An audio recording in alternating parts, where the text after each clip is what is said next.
আসসালামু আলাইকুম। আজকে আমি চাল কুমড়ার ঝুরি ভাজি করব। এখানে কিন্তু আমি চাল কুমড়া এত ছোট ছোট করে পাতলা করে কেটে নিয়েছি, ঝুরি ঝুরি করে, সেম আলুর ভাজির মতো। যেভাবে আলুর ভাজি তৈরি করে না, ওইভাবে কেটে নিয়েছি। আমি কাটার সময় কিন্তু ক্যামেরাটা অন করতে ভুলে গেছিলাম। আর আমি সুন্দরভাবে ঝুরি ঝুরি করে আমি আলুর মতো কেটে নিয়েছি। অন্যভাবে আজকে আমি ভাজিটা তৈরি করব। এখানে পেঁয়াজ আর কাঁচা লঙ্কা, শুধু পেঁয়াজ কাঁচা লঙ্কা দিয়ে শুধু ভাজিটা করব। কাঁচা লঙ্কার পাগাটা নিয়েছি আমি, যে পেকে গেছিলো লঙ্কাটা, কড়াইটা গ্যাসে বসিয়ে দিলাম। আর ভাজিটা খেতে এত সুন্দর লাগে কি বলবো। আর অনেকভাবে চাল কুমড়ার রেসিপি আছে, কিন্তু আমি আজকে ঝুরি ভাজি করব। আর ঝুরি ভাজিটা এত খেতে টেস্টি কি বলবো, সেম আলুর ভাজির মতো। কেউ বুঝতেই পারবে না যারা পছন্দ করে না চাল কুমড়া, কিন্তু এইভাবে রান্না করে দেখবেন, এত টেস্ট, এত খেতে ভালো সুস্বাদু। মুড়ি দিয়েও খেতে পারেন, রুটি দিয়েও খেতে পারেন, পরোটা দিয়েও খেতে পারেন, আর ভাত দিয়েও খেতে পারেন। আমি কিন্তু মুড়ি দিয়ে খেয়েছিলাম, আমাকে এত টেস্ট লেগেছে। আর কম মশলায়, আমি মশলা কিন্তু এখানে ব্যবহার করিনি, শুধু কাঁচা লঙ্কা আর পেঁয়াজ দিয়ে শুধু করেছি। আর কিভাবে তৈরি করছি দেখতে থাকেন বন্ধুরা। লঙ্কাটা আমি দিয়ে দিলাম, তেল দিয়েছিলাম, তেলটা গরম হচ্ছে, লঙ্কা দিয়েছিলাম, পেঁয়াজ দিয়ে দিলাম। এটাকে ভেজে নিতে হবে, আর ভালো করে ভেজে একটু, তারপরে এটাকে কুমড়াটাকে ছেড়ে দিতে হবে।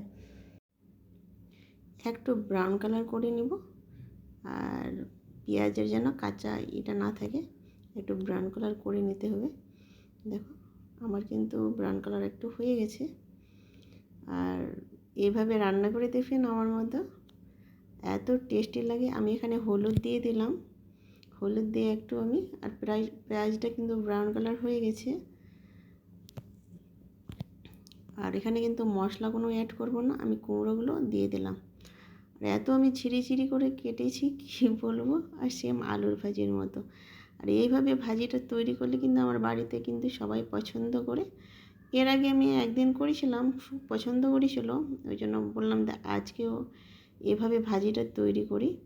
আর খেতে কিন্তু ভালো লাগবে, সবাই কিন্তু পছন্দ করবে। আর এমনি কিন্তু শুকনো গরম ভাত দিয়ে কিন্তু খুব সুন্দর লাগে খেতে। আমি কিন্তু মুড়ি দিয়ে খেয়েছিলাম, ভাত দিয়েও খেয়েছিলাম, রুটি দিয়েও খেয়েছিলাম রাত্রে। আমাকে কিন্তু খুব সুন্দর লেগেছে। শুধু আমি একাই খাইনি, বাড়ির সবাই খেয়েছিল। আমার শাশুড়ি আম্মাও খেয়েছিল, ওইও কিন্তু কুমড়া পছন্দ করে না, কিন্তু এইভাবে রান্না করে কিন্তু ও মানে খেয়েছিল, ভাজিটা পছন্দ করেছিল। আর একটু পাঁচফোড়ন দিলে কিন্তু ভালো হতো, আমি পাঁচফোড়নটা ব্যবহার করিনি, পাঁচফোড়নটা ছিল না। আমি এখানে লবণ দিয়ে দিলাম, লবণটা কিন্তু আমি দিইনি, হলুদের দিয়ে কিন্তু আমি ছেড়ে দিয়েছিলাম ভাজিটা। এবার লবণটা দিয়ে ভালোভাবে মিক্সড করে নিব, যেন ভালোভাবে মিক্সড হয়ে যায়। আর ঝুরি ভাজিটা এত সুন্দর লাগে খেতে কি বলবো। আর গেস্ট যদি আসে, এইভাবে যদি তৈরি করে খাবেন, ওই জাস্ট ওয়াও বলবে। আর কেউ বুঝতে পারবে না যে এটা কুমড়ার ভাজি। আমি এইভাবে করেছিলাম, তো কেউ বুঝতে পারেনি যে কুমড়ার ভাজি করেছিল। আমি 1 মিনিটের জন্য ঢেকে দিলাম, 1 মিনিট পর আবার চলে আসলাম। একটু নাড়াচাড়া করে দিতে হবে। দেখো কুমড়া থেকে কিন্তু জল বার হয়ে গেছে, এই জলেই কিন্তু সিদ্ধ হয়ে যাবে কুমড়াটা। এখানে কিন্তু আমি কোনো জল অ্যাড করব না, আর জল দেব না, কুমড়ার জলেই কিন্তু আমার ভাজিটা কিন্তু তৈরি হয়ে যাবে। এটাকে ঝুরি ভাজি বলে আমাদের দিকে। আর ঝুরি ভাজি কিন্তু সবাই পছন্দ করে। আর কুমড়ার ঝুরি ভাজি কিন্তু অনেকে এভাবে করে না, ওরা কিন্তু বড় বড় করে ভাজি, মানে ঘাটকের মতো তৈরি করে, কিন্তু এভাবে ভাজিটা তৈরি করে না। এভাবে ভাজিটা আমার আম্মা তৈরি করতো। আমার আম্মা পেঁপেরও ভাজি এভাবে ঝিরি ঝিরি করে তৈরি করতো। আমার আম্মার কিন্তু পেঁপের ভাজিটাও খেতে ভালো লাগে।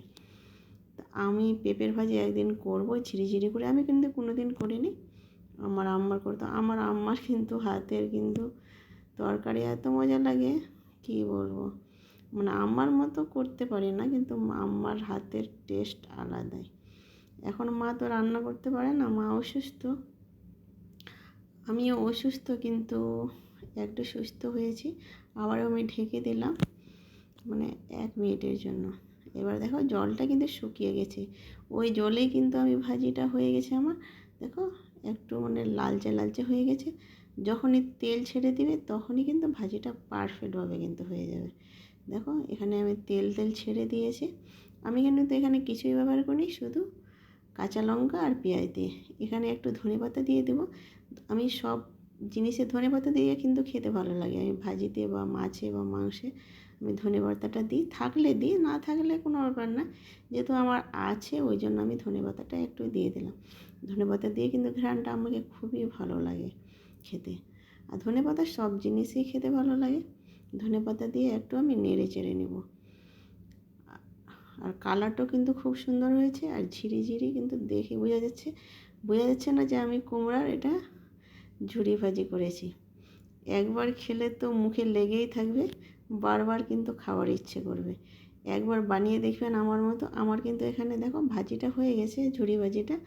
আমি একটা প্লেটে তুলে দেখাচ্ছি কীভাবে হলো। দেখো দারুণ হয়েছে ঝুরি ভাজিটা, সুন্দর হয়েছে বন্ধুরা, খেতেও কিন্তু খুব সুন্দর। আমি একটু খেয়ে দেখলাম, কিন্তু দারুণ লাগছে খেতে।